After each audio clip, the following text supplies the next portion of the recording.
This is our new finds of the year episode, where we reveal our discoveries, films new to us, of the last 12 months. What unknown gems did we fall upon? What cinema greats did we embarrassingly finally get round to seeing? So, Ed, do I have to make a run, hide, fight joke? I mean, there's no joke about that movie. 1 year, Ed put run, hide, fight on his discoveries of the year, and we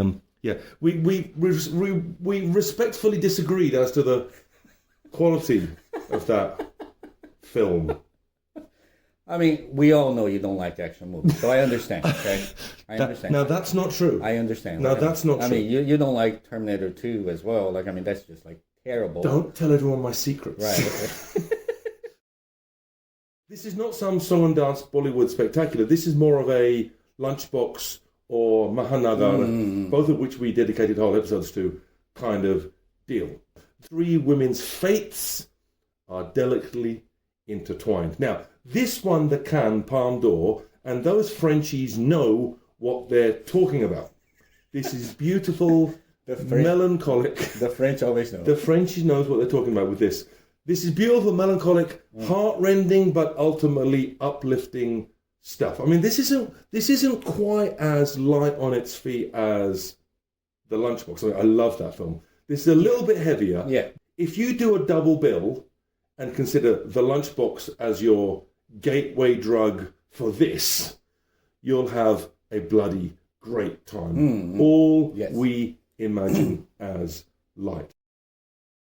The indie drama about a family in crisis.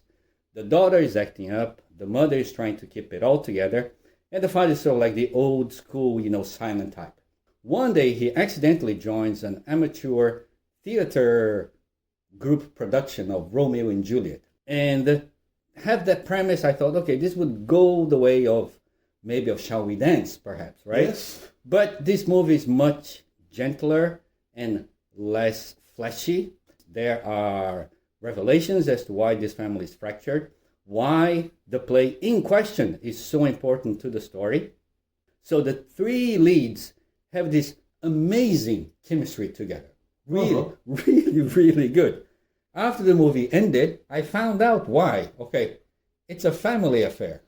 It's a real family playing family. Yes, that's interesting. Yes. It's a very, very good, okay? It's a very delicate story told at a very good pace, and with revelations and secrets and tragedy and everything. And I was really surprised until the very, very last bit. This sounds like... DocuSucker is part of his Once Upon a Time series. James Coburn plays a former IRA agent. I have seen this. Yes. Oh, you have. I saw it a long time ago. Okay, so see, there you go. This was impossible to turn down, this opportunity. So as your ex-IRA agents, yes. It's a must-watch, isn't it? And Rod Steiger, yeah. Of course, he plays a Mexican bandit. Come on, remind me how much I must have loved this film. Bruce Dern's Jack Strawhorn is a baddie, no doubt about it. He's a notorious train robber whose relationship with his own gang is fraught. He's a bad hombre and a clever one. Kirk Douglas is a U.S. Marshal, Howard Nightingale, determined with his posse to track down and apprehend this wrong'un. Now, Nightingale is a cunning, ambitious who knows that capturing Strawhorn will seal the deal on his becoming senator, and he'll stop at nothing. Oh, he wants to be senator. Okay. Now, all that sounds like a pretty simple, cool premise, right? Yes. Well, hold on, because Nightingale captures Strawhorn pretty early on in the film. It's what happens after that, the one-on-ones, the shifting motivations and alliances, the relationships within the town and within the posse itself, that makes this film so special and dark and twisted and cool. Buster Keaton's useless, posho, loser layabout proposes to the pretty girl across the way, the daughter of a wealthy shipping magnate. She turns him down, but he decides to go on the honeymoon cruise to Hawaii alone anyway. He boards the ship in the dead of night and accidentally ends up on an unmanned, decommissioned warship that is drifting out to sea. Seriously. The girl, now here's the best bit. The girl he proposed to also ends up on the same decommissioned ship. Now, it's best not to think too hard about how this happens. In literally, I can't remember, because it doesn't make any sense.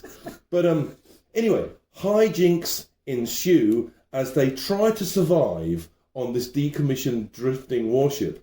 Even though the ship is empty, they're both absolutely useless and they don't like each other. That's a fun premise, right? Very, very good. It's like Overboard, but not. Hey. So you got these two prisoners sprinting full speed. I mean, full on speed through a forest, down a hill, into an open field with their hands tied behind their backs. Those two actors are Robert Shaw and Malcolm McDowell. And wow, no stunt doubles. I mean, really, no stunt. You can see Malcolm McDowell. Like, I mean, the sheer terror of him just thinking, if I fall here, I'm going to bloody die. Because he's got quite a lumpy face anyway, hasn't he, Malcolm McDowell? No, Malcolm McDowell, he was a pretty young pup here. Oh, no, he's a gorgeous man, yes. He has a prominent nose and yes. I mean, sharp cheekbones. You wouldn't mess with that face. Robert Shaw would be fine. He's got a big slab of a head. You know, a fine-looking man, don't get me wrong. He's a big slab of a head. Nakadai Tatsuya is a lowly criminal. He's been caught and he's facing crucifixion. The dude in charge spares him because, well, he looks a lot exactly like the daimyo, the big cheese top dog. It's Dave. But this is not Dave, because this is not Ed. This is not a comedy. Right. This is a tragedy of the tragediest kind. Things go bad, but they go bad in a colourful, dramatic, nail-biting way with some killer scenes. This is epic, glorious, and powerful. 100%, a total masterpiece. You know, first time performance, this is going to be as close as you can get to a real revolution. Well, not just first time performance, but a lot of those people featured in those roles actually took part in the Battle of Algiers. No, so the actor who plays the general, the French general, he was actually part of the petition for independence of Algiers. It's amazing, isn't it? That's amazing. I was blown away by how truthful it felt. Yes. And how real it felt. Yes. Like, obviously it's not a documentary because there's too much going on. Yeah. It's too powerful. I mean, no documentary would have had access to the things that actually happened in that film. But the people in the film did have access to those things really happening, which is both heartbreaking and mind-blowing. I mean, even like... It's a story of a resistance. It's a story of an actual war, of a movement. Even thinking about it, 1966, right? The revolution was still fresh of how this movie was perceived in Brazil. Basically, it was my mom saying, don't watch this movie. Well, that's never going to stop you, is it? Yes. So, I mean, this is stylized fiction based on some truthful elements. That should have been the subtitle of this film. In the realm of the senses, stylized. Well, yeah. Well, I mean, yeah, absolutely. Well, especially with him, with Nagisa Oshima, right? This movie went where few would dare to go. Yes, it's graphic, both in sex and violence. Yes, there's a lot of sex, probably more sex than your average porn movie. Not that I would know, anyways. But quite a bold claim there.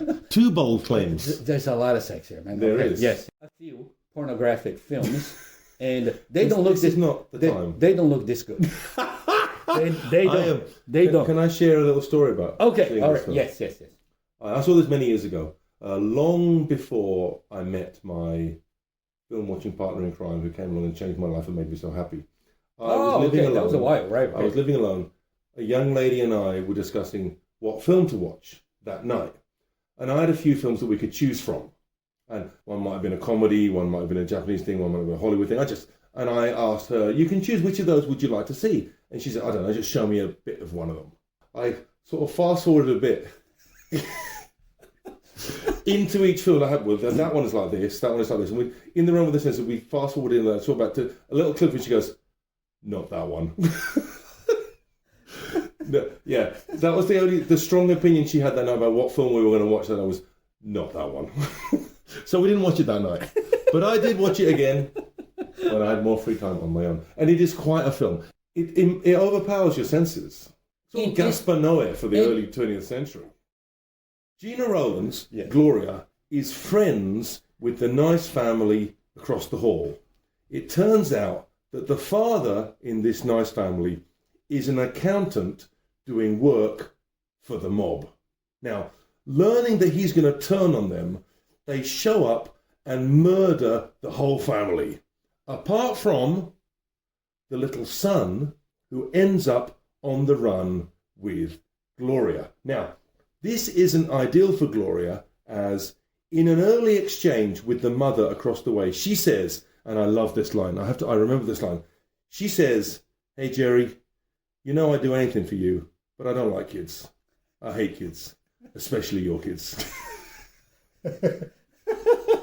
What a line! Yeah. What a line! Anyway, the kid has something that the mob wants, and it turns out that Gloria has a bit of an in. I mean, an ex of hers was a made guy, and things go from there. We're talking Paper Moon meets Leone the Professional, right? Yes. But in a 1970s New York John Cassavetes style. One of the most memorable bits, ironically, one of those most memorable bits in that film is DiCaprio's Bob's not remembering codes and phrases and the like. Now, unlike Bob, you, Ed, have not fried your brain with drugs and alcohol, or as he says, got a little bit high. And it has not been 16 years since you heard all this stuff. So, how well do you remember the code stuff in one battle after another, Ed? I don't know. I think, I still would be on the run. Hey, if it was just me. And my daughter would be in really deep trouble. Today, we are playing This Bamboozlement Will Not Be Televised. Okay, this might be easy, but you can see how you do with this. What is the Wi-Fi password at the Sisters of the Brave Beaver? Is it A? Do you want to write this down? Is it A, pencil? Is it B, 528491? Is it C, New England clam chowder? E, is it akagi? Or last, is it, don't ask for the Wi-Fi because we ain't got none.